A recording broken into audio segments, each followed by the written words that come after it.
السلام عليكم ورحمة الله وبركاته. ازيكم عاملين ايه؟ اللهم صل وسلم وبارك على سيدنا محمد وعلى اله وصحبه اجمعين. اخيرا بقى هنعمل مع بعض جولة في الشقة، وعايزة اقول لكم ان شاء الله باذن الله هحاول على قد ما اقدر ان اقول لكم كل تفصيلة حتى لو صغير عشان بس تستفادوا منها. انا كده اولا انا واقفة كده ظهري لباب الشقة، ودي كده التقسيمة بتاعت الشقة عشان خلي بالكم، لان طبعا في تقسيمة تانية. هي كلها الشقة كلها 90 متر، لكن في تقسيمتين وبتختلف في المساحة من حيث مساحة الريسبشن أو مساحة المطبخ أو الأوض، لكن هي الشقة كلها 90 متر. تمام، ده كده باب الشقة أهو. طبعا أنا حاطة جنبه كده دي جزامة، دي كده كانت مكتبة تلفزيون عندي دهنتها وظبطت فيها بس حاجة كده بسيطة لحد ما خليتها بالشكل اللي انتوا شايفينه قدامكم ده. تاني حاجة ده كده الجزء اللي جنب البلكونه او الريسبشن كده من جوه. تعالوا هنا بقى اقول لكم على حاجه مهمه جدا جدا. اول حاجه الجزء ده انا حبيت ان انا احط فيه كده الكنبه الكبيره دي من اول العمود لحد نهايه الحيطه، ده تقريبا 3 متر و60 او 70 سنتي، مش هيزيد عن كده. يعني 3 متر و60 سنتي او 3 متر 70 سنتي. انا الجزء ده كنت حابه ان انا احط فيه كرسيين، لكن للاسف هقول لكم يعني واحنا بنتكلم كده مع بعض ايه اللي حصل. طبعا هما الكرسيين موجودين وكل حاجه، لكن سدوا الدنيا معايا خالص، فاضطريت ان انا اشيلهم تماما. تمام، هنا حطيت عندي المكتبة دي، وكمان حطيت فوق منها الشاشة بالشكل اللي انتوا شايفينه قدامكم ده كده بالظبط اهي. ده كده بالنسبة للجزء اللي هي الحيطة التانية الصغيرة. طبعا انا عامله لكم فيديو بالنسبه للمساحه بتاعه الشقه كلها، قايساها كلها طول وعرض وكل حاجه، وهسيب لكم الفيديو ده في اول تعليق مثبت. لو حابين انتوا تشوفوا المساحه بتاعتها بالظبط كام هتلاقوها ان شاء الله في اول تعليق مثبت. هنا بقى زي ما انتوا شايفين انا عندي السجاد. بالنسبه للسجاد انت ممكن تلاحظوا ان السجاد حجمه صغير، ويعني بقت الريسبشن تحس انه فاضي شويه، لكن عايزه افاجئكم واقول لكم ان السجاد ده 2 في 3. تمام، فزي ما انتوا شايفين كده دول كده بقى الكرسيين اللي انا كنت هحطهم جنب الكنبه الكبيره اللي هي 3 متر و60 سنتي. وطبعا قفلوا الدنيا معايا خالص بالنسبه ان انا ادخل البلكونه او اخرج منها، فاضطريت ان انا اشيلهم تماما. وكان الجزء ده كنت حابه ان انا اجيب فيه سفره صغيره، لكن للاسف طبعا عشان اجيبها لازم اتخلص من الكرسيين دول. فده كده خلاص هيبقى شكلها زي ما انتوا شايفينها بالشكل ده. حطيتهم جنب باب الشقه لان ما ينفعش ان انا احطهم تحت الرخامة بتاعة البار بتاعة المطبخ. تمام، طبعا هنا انا برضو كنت عامله الجبس بورد، وكنت عامله لكم فيديو صنايعي والكلام ده كله هتلاقوه برضو في الفيديوهات اللي انا هسيبها لكم في صندوق الوصف. طبعا دي كانت عبارة عن انتريه. انا اول ما سكنت هنا لو هترجع له الفيديوهات بتاعه الروتين اللي انا كنت عاملاها معاكم على القناه، انا ما كنتش لسه طلعت الشاشه بره، ولا حتى كنت لسه طلعت المكتبه دي بره، ولا الكلام ده خالص. كان الانتريه عندي كان حجمه ضخم وكان كبير، فما تقلقيش لو التقسيمه بتاعتك نفس التقسيمه بتاعه الشقه بتاعتي، لو عندك الانتريه كبير هياخد معاك المساحه وهيبقى كويس جدا جدا. طبعا انا عامله فيديو كامل عن تغيير الانتريه عموما قبل وبعد، برضو هتلاقوه في اول تعليق مثبت لو حابين ان انتوا تشوفوا. دي عبارة كانت عن الكنبة الكبيرة اللي كانت موجودة عندي، واللي بعدها دي اللي هي الكنبة الصغيرة. انا شلت يدوب المسند بتاع الكنبة الكبيرة اللي هو المسند اليمين، وشلت المسند الشمال بتاع الكنبة الصغيرة، بحيث ان انا لما اجي اضمهم على بعض يتضموا معايا، تبقى معايا كنبة كبيرة ويبقى مساحتها كبيرة زي ما انتوا شفتوها معايا كده بالظبط. دي كده الكنبة الصغيرة اهي، لو ملاحظين هي مقسومة من النص، عبارة عن كنبتين، واحدة كبيرة وواحدة صغيرة. لان انا هنا كنت طبعا حابة ان انا اخليها كلها بطول الحيطة، وطبعا الحيطة كلها بسم الله ما شاء الله المساحة بتاعتها كبيرة مش صغيرة يعني.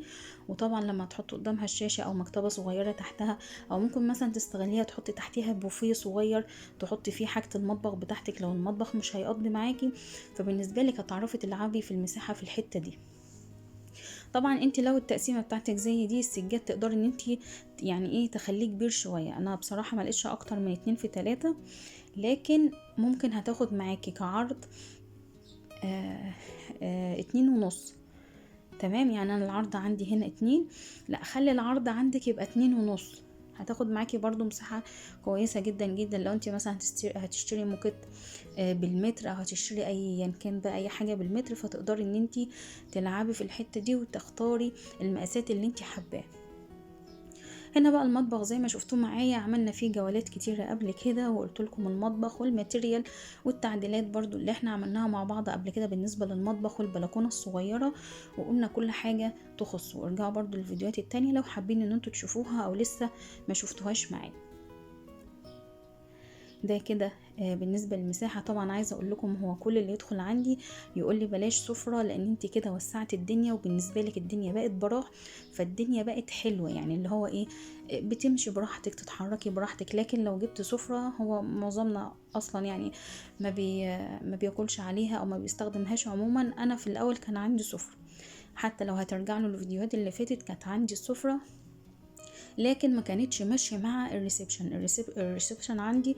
كنت محتاجه سفره تكون مستطيله او مربعه، لكن اللي كانت عندي كانت مدوره، فما كانش ماشيه خالص. بالنسبه كمان ان عندي رخامه البار طويله، فكنت محتاجه سفره تكون مستطيله او مربعه على الاقل، بحيث تمشي مع يعني تدي يعني شكل حلو شويه. لكن المدوره ما كانتش ماشيه خالص معايا، فطبعا بعتها وكنت عامله حساب ان انا هجيب سفره مستطيله. لكن للاسف زي ما شفتوا معايا كده، بس هي بصراحه وسعت الدنيا معايا.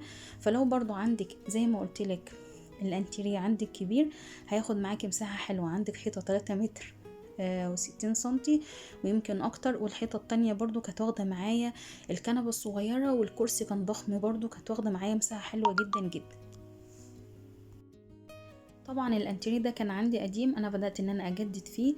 وطبعا زي ما بقول لكم كل مرة، لو عندك اي خشب قديم، اذا كان كرسي او اذا كانت انتريه او اذا كانت ركنه كنبه اي حاجه، والخشب بتاعها كويس، حاولوا على قد ما تقدروا ان انتوا ما تبيعوهوش، بحيث ان انتوا هتشتروا حاجه جديده. الجديد اللي هتشتروه مش هيبقى نفس الخشب اللي انتوا بعتوه، بالعكس، وهيبقى اغلى. الحاجه الجديده اللي هتشتروها هتبقى اغلى ومكلفه جدا جدا. فلا، وليه نبدا ان احنا ناخدها ونظبطها كده عند اي نجار او اي حد يظبطها لنا كده تظبيطه خفيفه، هتبقى معاكم بسم الله ما شاء الله زي الفل. وفي نفس الوقت هتبقى التكلفه بتاعتها قليله جدا جدا. انا عملت كده الانتريه بصراحه، استخسرت ان انا ابيعه لان الخشب بتاعه كان كويس جدا، وبدأت ان انا اظبط فيه زي ما شفتوا معايا كده. حولته معايا الركنة كبيرة او كنبة كبيرة بسم الله ما شاء الله، يقعد عليها تقريبا 5، وعندي كرسيين 7، فبرضو المساحة عندي مش قليلة. كمان عندي كرسيين اللي في البلكونة، فبرضو الدنيا ايه متظبطة عندي شوية. تمام. هنا بقى بالنسبة للمكتبة، انا بصراحة كنت جايباها من المنصرة من العتبة.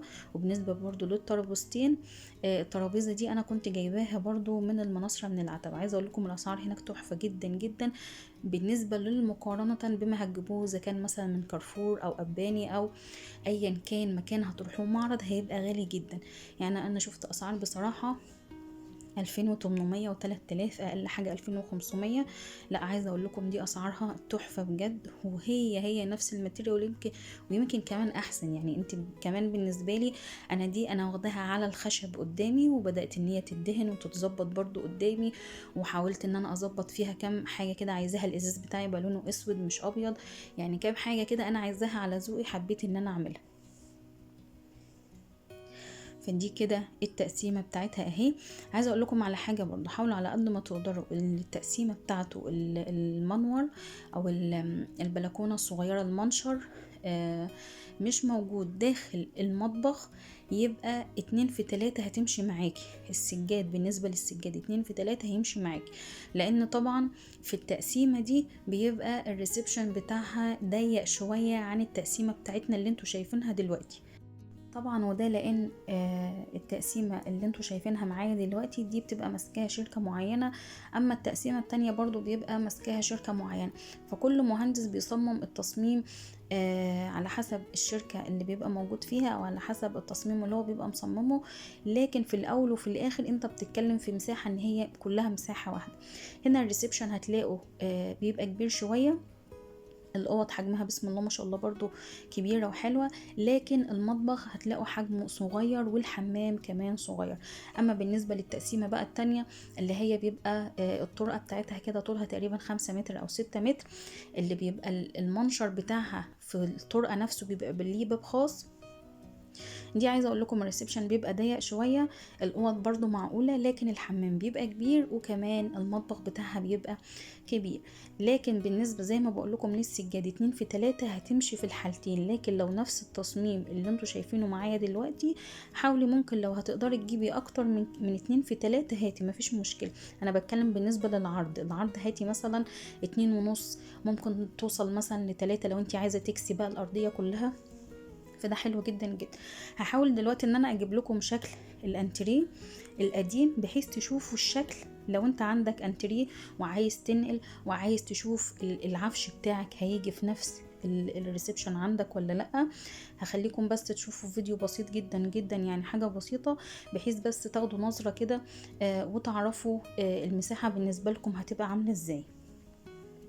بعد كده بقى عدلي فيها براحتك زي ما تحبي، مفيش اي مشكله. لكن لو التقسيمه التانية بيبقى الريسبشن بتاعها لاحظوا بيبقى ضيق شويه، فانا بصراحه ما اقدرش ان انا افيدكم في الموضوع ده.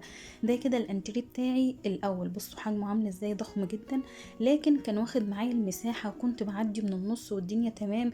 يعني المساحه بالنسبه لي كويس. انا شلت زي ما قلت لكم المسند من الكنبه الكبيره والمسند كمان من الكنبه الصغيره وضمتهم على بعض. يا رب كده تكونوا استفدتوا من فيديو النهارده، ولو لكم اي استفسار اكتبولي في الكومنتات تحت.